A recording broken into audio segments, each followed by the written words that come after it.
Today, I did something pretty unconventional. I asked Chat GPT to design a trumpet fundamentals routine that I would practice with. Does AI hold the secrets to getting better on the trumpet, or is this routine gonna suck and it's just gonna completely flop? Well, stick around because I'm gonna play through the entire routine, and I have to tell you, this routine kind of surprised me.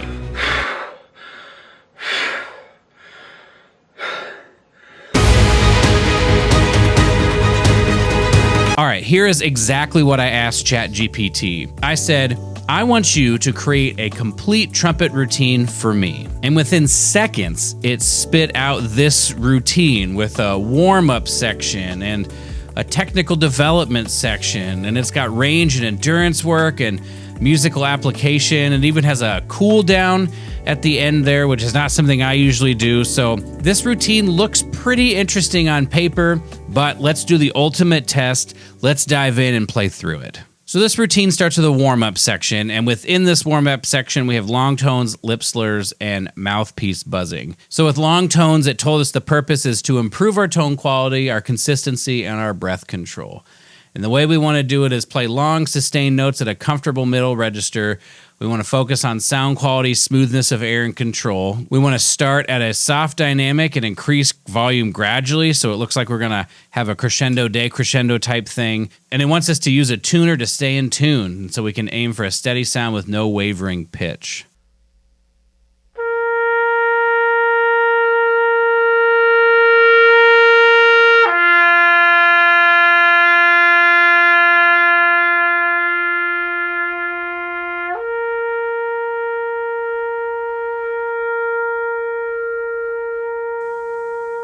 Now, as I was playing through these things, I was kind of confused as to what it wanted me to do. When I think of long tones, I think of just holding one note, but here it's suggesting that we would slur between notes.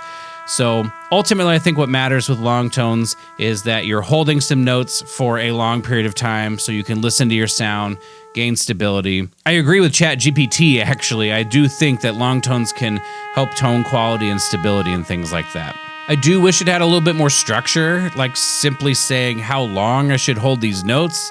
Felt like that was a little lacking, but I do appreciate the mention of the tuner. I think a tuner is a great thing to have with long tones sometimes, so you can see when you're in tune and then start memorizing the sound that you're hearing so you have a better, clearer idea of the sound you want to create when you're playing real music and trying to play in tune. Next, we went on to lip slurs, and the way it's written here is to start on a low G and go to C, and it says first, second, and third position. I have no idea what this means, so I just interpret it as I'll play low G, and then go up to the C above it, and then middle G, and then the C above it, and then I'll just keep doing that pattern up by half steps.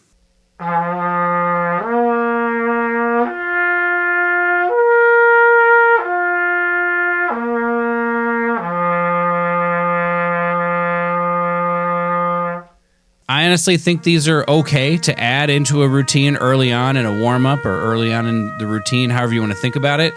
I think it can act as kind of like you're almost stretching before you start to work out, where you're going to do some easy things where you go through the ranges of motion that you want to go through so that when you ask yourself to do more taxing things later, you're not going to injure yourself. Finally, it went into mouthpiece buzzing. It says for 2 to 3 minutes, and it just said to buzz simple scales or intervals on the mouthpiece alone, but then it also said experiment with different dynamics and articulation. So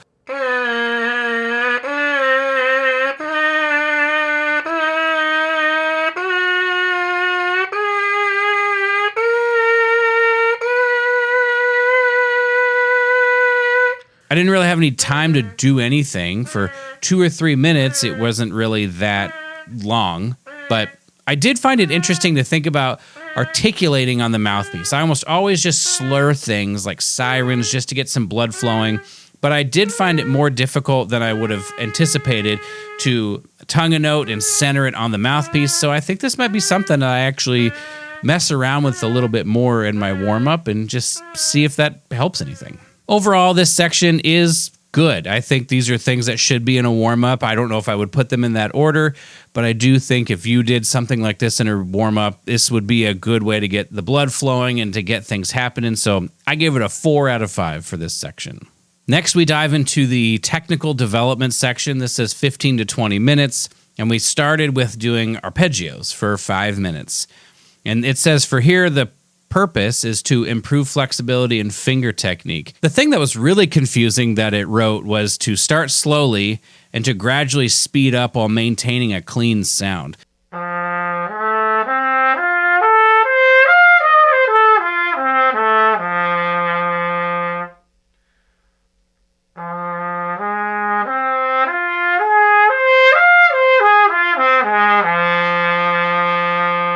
I didn't really understand how to interpret this, so what I ended up doing was just putting an accelerando in the exercise itself, so it started slow and got faster. I think this is kind of dumb. I wouldn't practice this way. If it were me, I would practice all of the arpeggios at the same tempo, and then maybe the next day or 2 days later, I would go a little bit faster, or maybe I would change the tempos from day to day, but not really within one practice session. The next section is the flexibility section, and it said, the purpose is to enhance flexibility and control across all registers.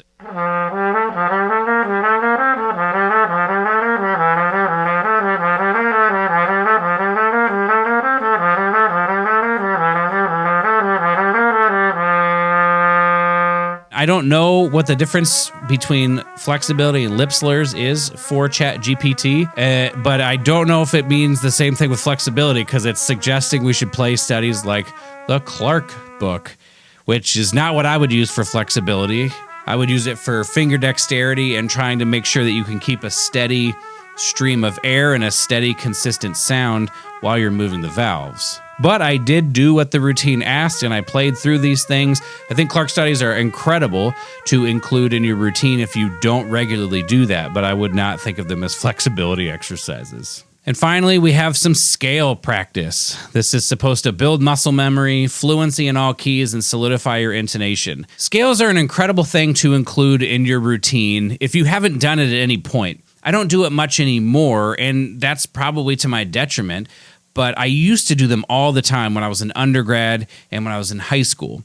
And so now probably what I would do is go into more challenging scales and continue to work things out in that way. But I think scales are great to include, so it's nice to see it in this routine.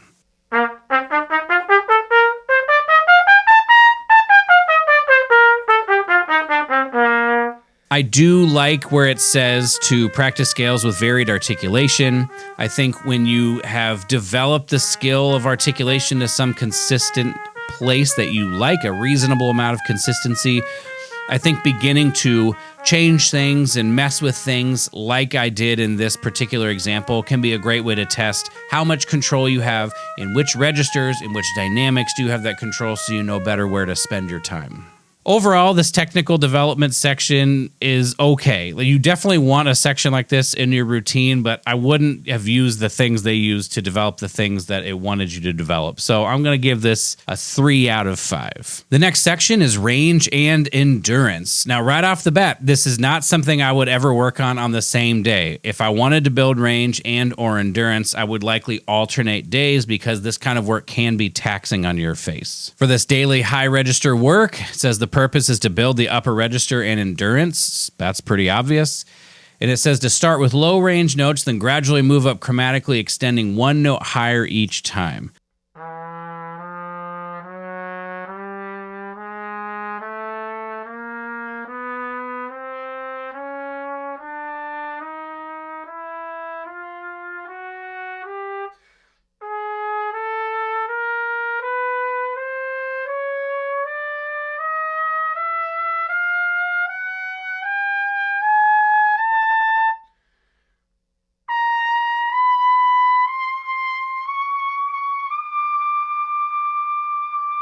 I don't really know what that means, so I just played a chromatic scale from as low as I could to as high as I could.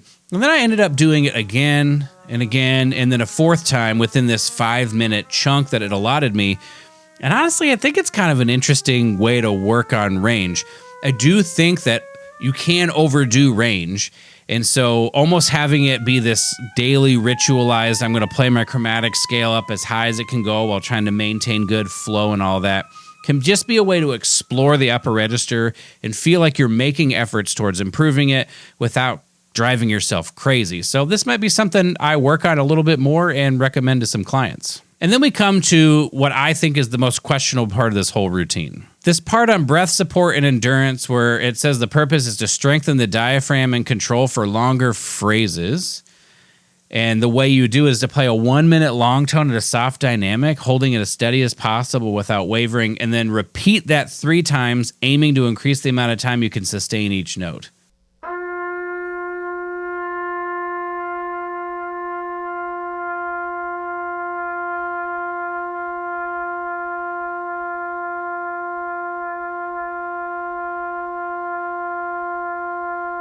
You can let me know down in the comments below if you have tried this, but I have never, ever done this in my entire life. I think that being able to have better breath control comes as a result of becoming more efficient with the way you use your air, but I did it because the routine said to do it. And so the first time I did it, I got 45 seconds, which I guess that's good. I have no idea. And then the second time I did it, I couldn't get 45 seconds. I almost died trying to do it.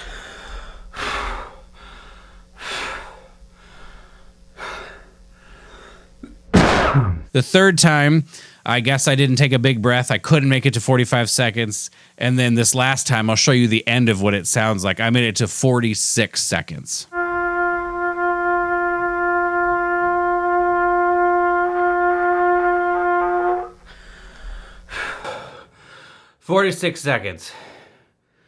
Great. So this is not an exercise I would ever include in a routine. It's kind of like long tones, but you're extending it so far. I just don't think I would do this. So I'm going to give this section a 2.5 out of 5. I like the range work, not a big fan of the breath control work. The next section of this routine, the musical application section, has you starting with etudes and technical studies, and the purpose of this is to apply technical skills to a musical context.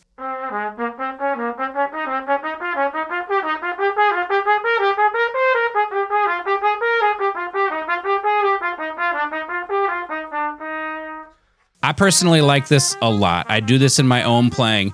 I'll have a long period of time where I'm working through the drills and my various things for articulation and flexibility and low register and upper register and all of that. And then I like to play through a couple of etudes to try to see how can I assimilate all of this stuff I'm working on? How can I get these thoughts to be in the context of some music so I can see how everything works together and where I might still need to spend some time. Chat GPT suggested I work through the Arbin's book or this Nichting's Daily Studies for Trumpet. Never heard of that book. I chose to work out of the Saxa book because I just like that book. I set a timer for 10 minutes and just played as many of them as I could in 10 minutes. To follow that up in this musical application section, we have solo repertoire or orchestral excerpts, which is great. If this is something you need to work on because you're in school and you have a jury or you have an audition or you have a recital performance, this is a great thing to add at this point. But this recommendation of 5 to 10 minutes is not ideal.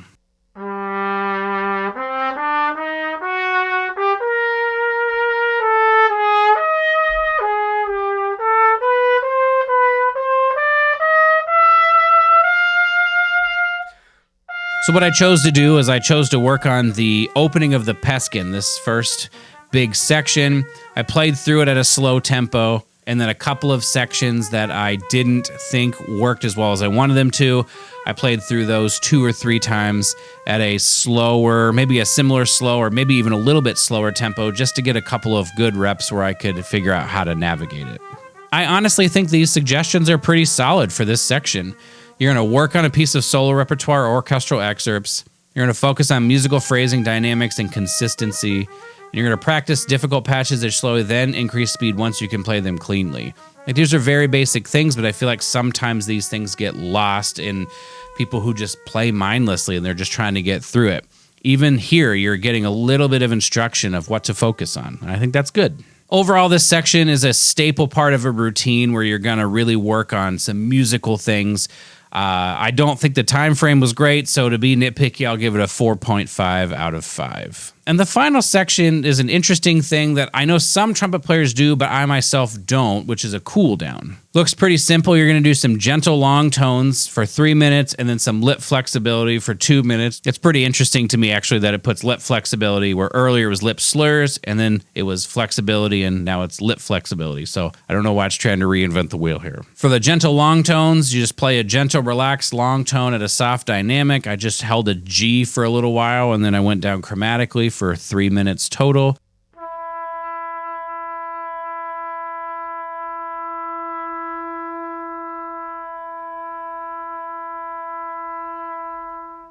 And then for the lip flexibilities, I just softly slurred between a G and a C below that, back and forth, and again, going chromatically down, trying to keep things soft, trying to keep it easy and relaxed, almost kind of undoing some of the damage I had done working through this routine.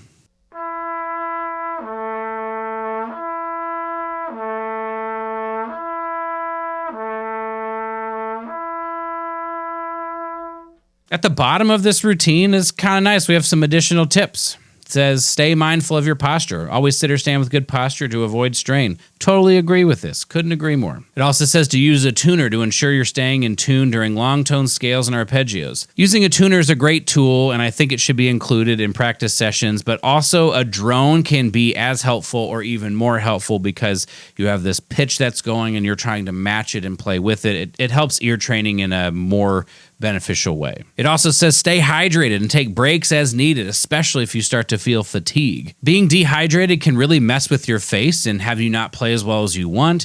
And just trying to barrel through a practice session, not really resting, can make you think that you have problems that you don't have, where you think, oh man, I can't do this. This is horrible. When in reality, it's just if I rested more, I would be able to do it. So resting in a practice session is incredibly helpful. And finally, it says gradually increase difficulty. As your technique improves, keep pushing the boundaries, adding more challenging pieces or expanding your range. Yeah, this is actually one tenet of a routine that we have to understand, that we can't just do the same routine over and over and over and over again, because we won't improve. We'll get really good at that routine, but we have to make it harder over time. Just like if you were in the gym and you were going to add more weight or you were going to add more reps or more sets to be able to get stronger, it is the same thing on the trumpet in a lot of ways, where we want to play a little bit higher or play the exercise a little bit faster or find something that's a little bit more challenging, and just to keep moving the needle so we keep getting better. I don't really have a rating for this cool down section because I don't really do it, so I don't feel comfortable rating that.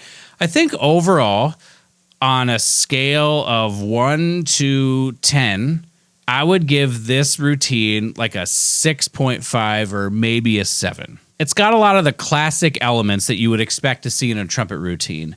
And it's even formatted in a way that's logical. You start with a warm-up, then you do some low-impact stuff, and then you work into your music. This is good. There's one major thing that I think this routine is missing that would make it so it can't get closer to a 8 or a 9 or even a 10, and that is its lack of direction of practicing deliberately. If you do this routine for Chat GPT, or any other routine for that matter, it can help to an extent. But if you're not practicing deliberately, you're definitely not getting as much out of your practice as you could be. What I mean by deliberate practice is that when you walk into the practice room, you want to have a very clear idea of what you're trying to accomplish.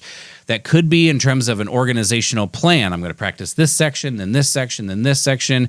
But even more than that, it means when you're playing, you should know what you're trying to accomplish. When it says in this routine, long tones, you should focus on sound quality, smoothness of air, and control, like that's great. But what does that mean? What is good sound quality? What is good smoothness of air? How do we define those things? Because if you can define them, it gets a lot clearer on whether or not you are or are not doing it. So once you're able to define it, this could be you're trying to sound like some other trumpet player you really admire, or you've just got a clear idea of what you want to sound like to sound your best. We'll call it your ideal sound.